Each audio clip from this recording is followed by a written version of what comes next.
السلام علیکم ورحمۃ اللہ۔ ہمارے مرشد حضرت خواجہ شمس الدین عظیمی رحمۃ اللہ علیہ اس دنیا فانی سے اللہ تعالیٰ کے حضور تشریف لے گئے۔ اللہ تعالیٰ سے دعا ہے کہ بابا جی کی مغفرت ہو، جنت الفردوس میں اعلیٰ مقام عطا ہو، نبی کریم حضرت محمد صلی اللہ علیہ وسلم کی قربت عطا ہو، ان کی اولاد کو، ہم سب عظیمیوں کو اور سب متعلقین کو صبر جمیل عطا ہو۔ جیسا کہ مرشد کریم حضرت خواجہ شمس الدین عظیمی رحمۃ اللہ علیہ نے کتاب تذکرہ قلندر بابا اولیاء رحمۃ اللہ علیہ میں لکھا ہے، قدرت اپنا پیغام پہنچانے کے لیے دیے سے دیا جلاتی ہے، معرفت کی مشعل ایک ہاتھ سے دوسرے ہاتھ میں منتقل ہوتی رہتی ہے۔ میری گزارش ہے بہت محترم نیاز بھائی، قاضی مقصود بھائی اور ابا جی کے صاحبزادے سلام عارف بھائی سے کہ حضرت خواجہ شمس الدین عظیمی رحمۃ اللہ علیہ کے جانشین ہم سب کے بھائی جان ڈاکٹر وقار یوسف عظیمی کو ابا جی کی دستار پہنائیں۔ آئیے نیاز بھائی۔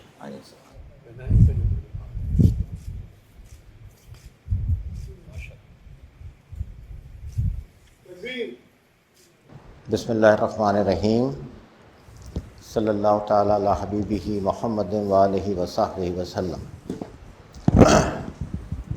سب حاضرین مجلس کو السلام علیکم ورحمۃ اللہ وبرکاتہ۔ میرے والد سلسلہ عظیمہ کے مرشد حضرت محمد عظیم برخیا قلندر بابا اولیاء کے شاگرد رشید اور ان کے جانشین سلسلہ عظیمہ کے مرشد حضرت خواجہ شمس الدین عظیمی صاحب کی رحلت ایک بہت بڑا سانحہ ہے، ایک بہت بڑا صدمہ ہے، اور کتنی تکلیف ہے، غم کی کتنی شدت ہے، اس کو شاید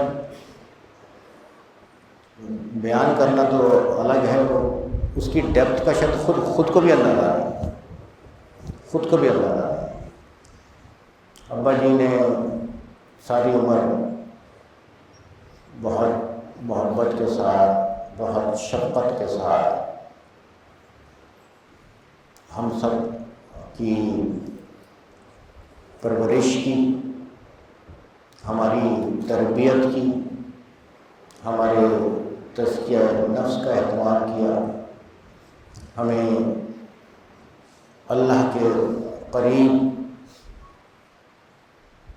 لانے کے طریقے بتائے، اللہ کے قریب لانے کی کوششیں کی، رسول اللہ صلی اللہ علیہ وسلم کی تعلیمات کو اور طرز فکر کو اپنانے کی نہ صرف تلقین کی بلکہ عملی طور پر بھی اس کے لیے اقدامات کیے۔ ابا جی نے ایک بیج بویا، وہ بیج درخت بن گیا۔ تو یہ تو بات ٹھیک ہے کہ بیج بویا جاتا ہے، درخت بن جاتا ہے، لیکن ابا جی کا بویا ہوا بیج پہلے ایک درخت بنا، پھر ایک درخت سے ایک باغ بنا، پھر ایک بڑا گلستان بنا، اور وہ کئی گلستان۔ ابا جی نے سب سے پہلے کتاب رنگ روشنی سے علاج لکھی، پہلے اخبارات میں کالم لکھنا شروع کیے، روزنامہ حریت سے کالم نگاری کا آغاز ہوا 1967 کی شادی بعد، 67-68 کی روزنامہ حریت سے آغاز ہوا، پھر کبھی روزنامہ حریت، کبھی روزنامہ جسارت، پھر روزنامہ حریت، اس کے بعد پھر روزنامہ جنگ اور ہفت روزہ اخبار جہاں، اور پھر ابا نے ارادہ کیا کہ ہمارا اپنا ایک رسالہ ہونا چاہیے، تو انہوں نے اپنے مرشد قلندر بابا اولیاء سے اجازت لی، بابا صاحب نے اجازت دی، پھر ابا نے ڈکلیریشن کے فارم بھرے۔ اس زمانے میں بہت ہی مشکل سے اجازت نامے ملا کرتے تھے، تو ابا ایک دفتر سے دوسرے دفتر، دوسرے دفتر سے تیسرے دفتر مسلسل کوشاں رہے کہ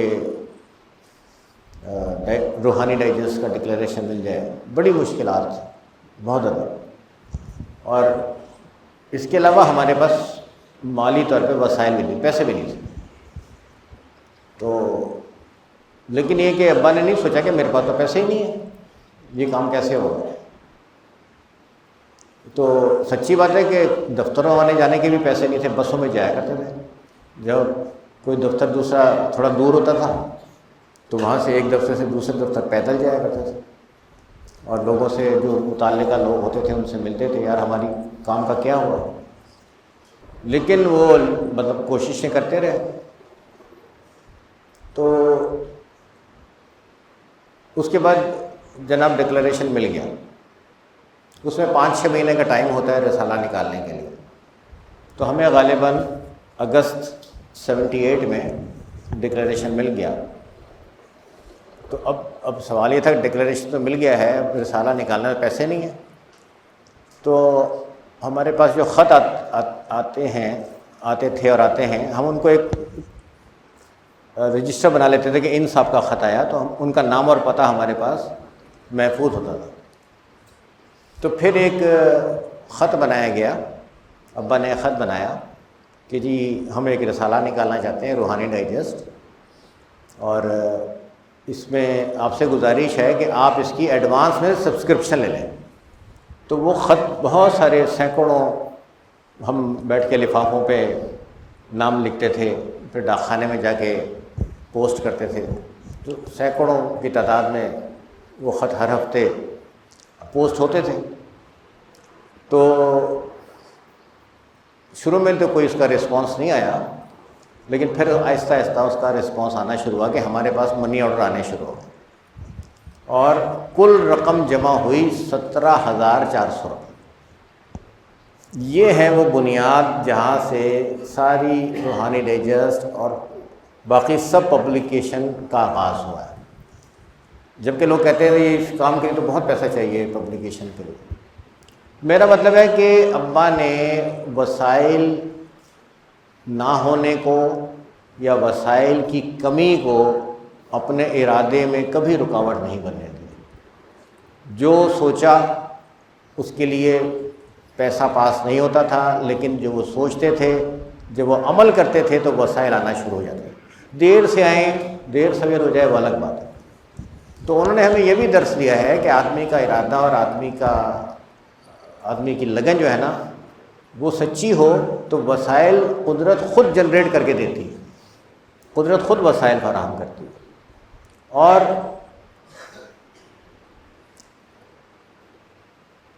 ایک واقعہ ہے، میں نے لکھا بھی ہے، میں نے سنایا بھی ہے کہ ایک دن میں حیدری میں بابا صاحب کے حضرت محمد عظیم برقیہ کے پاس تھا، کہ میرا خیال ہے 75 کی بات ہوگی، 1975 میں۔ تو میں ان کو اماں کہتا تھا، تو اماں نے مجھ سے کہا کہ خواجہ صاحب سے کہنا کہ سگریٹ چھوڑ دیں۔ تو میں نے کہا ٹھیک ہے۔ 3-4 بجے کا ٹائم تھا یا 5 بجے کا ٹائم تھا، میں پھر گھر آ گیا۔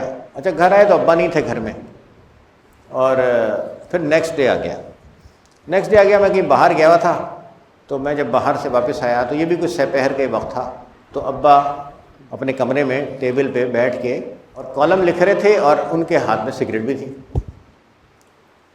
اب قلندر بابا کا پیغام، تو ابا سگریٹ پی رہے تھے، مطلب ان کے ہاتھ میں آدھی نصف سگریٹ تھی، نصف۔ اندر کمرے میں کیا السلام علیکم، وعلیکم السلام۔ اب سگریٹ جو پینے والے لوگ ہوتے ہیں نا، ان کو اگر سگریٹ فوری بھی چھوڑنی ہو نا، کسی کے پاس جا رہے ہیں، کوئی آ گیا، تو 2-4 وہ کش لگا لیتے ہیں یا سگریٹ کو پورا کر لیتے ہیں وہ، ٹھیک ہے نا. سگریٹ پینے والا آدھے میں اس کے لیے وہ پوری کوشش کرتا ہے کہ میں سگریٹ کو یا 1-2 کش تو میں لگا لوں. تو میں نے کہا کہ ابا اماں نے کہا ہے کہ آپ سگریٹ چھوڑ دیں. تو انہوں نے کہا اچھا. تو انہوں نے اسی وقت ہاف اسموک سگریٹ اسی وقت ایسے لی، دونوں انگلی میں دبائی اور ایسے کر کے ایسے اچھال دی. جو میں نے دیکھا کہ سگریٹ ایسے جا رہی ہے پروجیکٹائل بناتی ہوئی، اور وہ سامنے ہمارے خالی کمرے کے برابر تھا برآمدہ سا، اس وقت تو کمرہ نہیں بنا تھا، وہاں جا کے گر گئی. اور میں نے دیکھا کہ سگریٹ آہستہ آہستہ اس کا شعلہ جو ہے پیچھے کی طرف جا رہا ہے، وہ جو ہے نا ایش میں راکھ میں تبدیل ہو رہی ہے. تو میں نے سوچا کہ یار انہوں نے تو مطلب اسی کو پورا ہی کر لیتے. تو انہوں نے اس کو پورا نہیں کیا. جب میں نے ان سے کہا کہ اماں نے کہا ہے سگریٹ چھوڑ دیں، تو نو نیکسٹ، اچھا یہ بھی تم سے کب بات ہوئی، پوچھ تم کب گئے تھے، کب گئے اور کیا کہا تھا انہوں نے، کچھ نہیں، بس اچھا ٹھک وہ جناب. تو میں نے کہا یار بعد میں نے سوچا کہ اتنی اسٹرانگ ول پاور، یہ کام بغیر اسٹرانگ ول پاور کے نہیں ہو سکتا. اب یہ ول پاور کہاں سے آئی؟ ابا کی ول پاور کی جو اصل سورس تھی وہ تھی تعمیل مرشد. 1 فیب کو 1 فروری کو فالج ہوا، ہارٹ اٹیک ہوا، فالج ہوا، اور وہ فالج اتنا شدید تھا کہ ٹوٹل انکانشیس تھے. ہم چھوٹی چھوٹی باتوں سے خوش ہو جاتے تھے کہ ابا نے رسپونڈ کیا ہے، اور ہم یہ سمجھتے تھے کہ یہ فالج اپنا ٹائم لے گا، لیکن یہ آہستہ آہستہ ابا کی صحت بحال ہونا شروع ہو جائے گی، اور فالج سے انشاءاللہ تعالیٰ یہ ریکور ہو جائیں گے. تو وہ جناب علی 21 تاریخ کو ایسا کچھ تھا کہ میں یا ڈاکٹر ایاز ان کے کمرے میں نہیں تھے.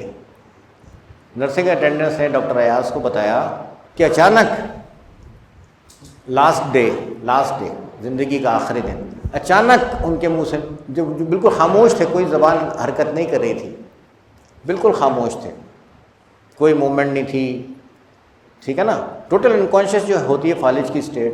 اچانک ہمیں ایک آواز آئی، ایک دم ہم نے دیکھا تو ابا کے منہ سے نکلا اللہ. اور بقول نرسنگ اٹینڈنٹ کے انہوں نے کہا کہ ہمیں لگا کہ یہ پڑھا گیا ہے لا الہ الا اللہ. جو چیز دماغ میں ہوتی ہے عالم سکر میں بھی اسی کا اظہار ہوتا ہے. اس کا مطلب یہ ہے کہ اب جب پہلے ابا کو فالج ہوا تھا اور پھر ابا نے پہلا ورڈ اللہ لکھا اور ابھی ہوا، تو ابھی انکانشیس نے جو ان کے منہ سے اگر کوئی لفظ نکلا تو وہ اللہ یا کلمہ نکلا، اور تھوڑی دیر کے بعد پھر ابا کا وصال ہو گیا. اللہ تعالیٰ کا اتنا زیادہ تعلق، گہرا تعلق. نبی کریم علیہ الصلوۃ والسلام نے تعلق اللہ، تعلق باللہ، تعلق بالرسول، تعلق بالمرشد. تو تینوں معاملات میں ہمارے سامنے ایک زندہ مثال ہمارے سامنے رہی، تینوں معاملات. اور ساتھ ساتھ اپنے ہر مرید سے، اپنے ہر شاگرد سے ان کی توقع یہ رہی کہ سب ایک مثبت طرز فکر اختیار کریں گے. اس کے لیے انہوں نے کہا کہ دیکھو اسباق میں پابندی ہونی چاہیے. تو اسباق میں پابندی ہو، اور یا حی یا قیوم کا ذکر، اس کا جو ورد ہے اس میں آپ، ابا کہتے تھے یار تمہارا کیا جاتا ہے، بیٹھے بیٹھے پڑھتے رہو، اس میں کیا مسئلہ ہے. تو بار بار تاکید کرتے تھے، بلکہ آخری 2-3 سال جو ہیں اس میں تو میرا خیال ہے کہ انہوں نے ہر ملنے والے سے یہ کہا ہے دیکھو یا حی یا قیوم اور کا ورد میں زیادہ اہتمام کرو اور اسباق کی زیادہ پابندی کرو. تو میں انہی کی بات دہرا رہا ہوں کہ بھئی اسباق کی پابندی کرنی ہے، اور یا حی یا قیوم کا کثرت سے ورد کرنا ہے. کیونکہ اس میں ایک جو پیش نظر ہے ابا کے بعد، وہ کنیکٹیوٹی ہے. وہ زبان سے ورد کر کے اس کی کوئی کاؤنٹنگ کرنا نہیں ہے، بلکہ یہ کنیکٹیوٹی ود اللہ تعالیٰ ہے. تو اللہ کے ساتھ کنیکٹ ہونے کے لیے ہمارے سلسلے نے جس اسم کا واسطہ دیں گے آپ، اس اسم کی روشنیاں اور اس اسم کے اثرات آپ کے وجود میں اور آپ کی زندگی میں آئیں گے۔ تو قلندر بابا اولیاء نے ابا کو فرمایا کہ یا حی یا قیوم کا ورد کرنا ہے، اور قلندر بابا اولیاء نے فرمایا کہ درود خضری، درود شریف پڑھیں، درود خضری۔ وہ قلندر بابا اولیاء کی اپنی تحریر کا لکھا ہوا بھی ہے، وہ بھی ہم نے بھی پبلش کیا ہے۔ تعلق باللہ یا حی یا قیوم کے ساتھ، تعلق بالرسول ہدیہ صلات کے ساتھ۔ تو یہ مہربانی کیجئے کہ جو ابا کی ہدایات ہیں اس میں ہم سب عمل کرتے رہیں، اور مراقبے میں کی پابندی کیجئے، مراقبے میں کوتاہی نہ ہو، اسباق کی پابندی کیجئے۔ اپنی ذات کو ہم نے ایسا بنانا ہے کہ ہماری ذات سے خیر پھیلے۔ اگر میری ذات سے خیر نہیں پھیلتا تو کم از کم اتنا تو ہو کہ کسی کو کوئی شر کا سبب نہ بنے، اسٹیپ 1 کے طور پہ کہہ لوں۔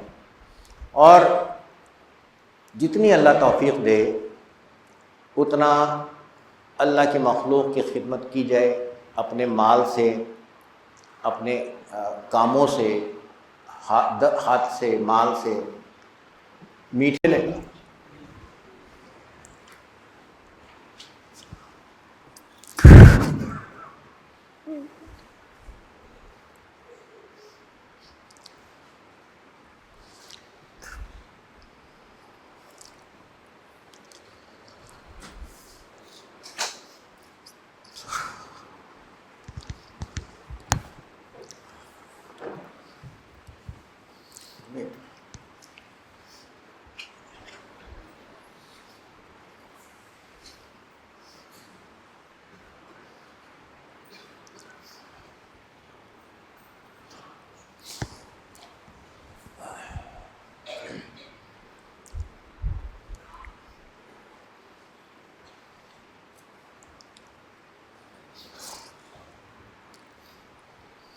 تو وہ تو ایک ایسی بات ہے کہ جو ممکن ہی نہیں ہے۔ تو ہم کہیں کہ بھئی کہ جی ابا جیسا کوئی مل جائے تو نہ ان کی اولاد میں کوئی ملے گا، نہ ان کے مریدوں میں کوئی ملے گا،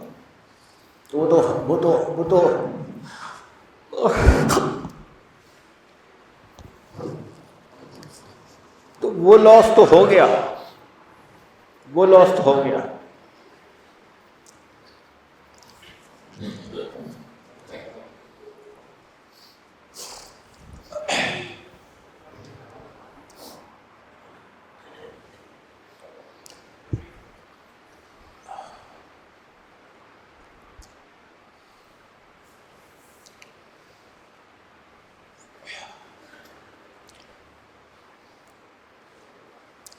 وہ محبتوں کا، وہ شفقتوں کا، وہ اللہ کی رحمتوں کا سایہ سر سے اٹھ چکا ہے،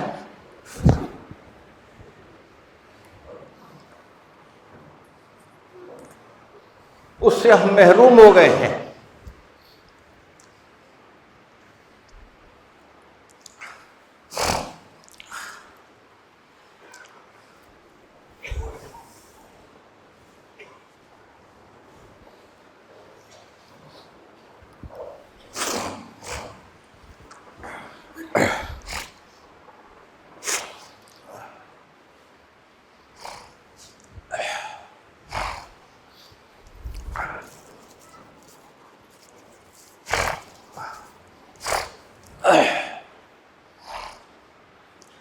لیکن جیسے اللہ تعالیٰ کا ارشاد ہے، جیسے نبی کریم علیہ الصلاۃ والسلام کی تعلیمات ہیں، سنت مبارکہ ہے کہ ہمیں دکھ پہ، غم پہ صبر کرنا ہے، راضی برضا رہنا ہے۔ تو جتنا بڑا دکھ اتنی زیادہ صبر کی اتنا بڑا صبر چاہیے. تو یہ صبر جو ہے نا یہ میں اکیلا نہیں کر سکتا.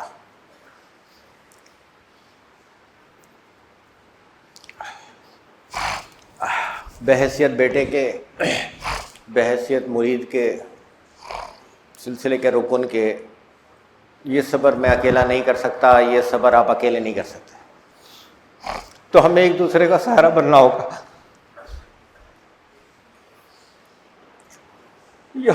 یہ صبر ہم اکیلے نہیں کر سکتے.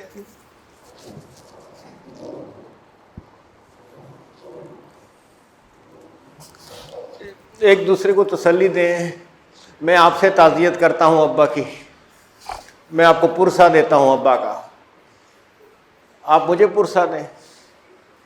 میں آپ کو پرسہ دیتا ہوں، آپ مجھے پرسہ.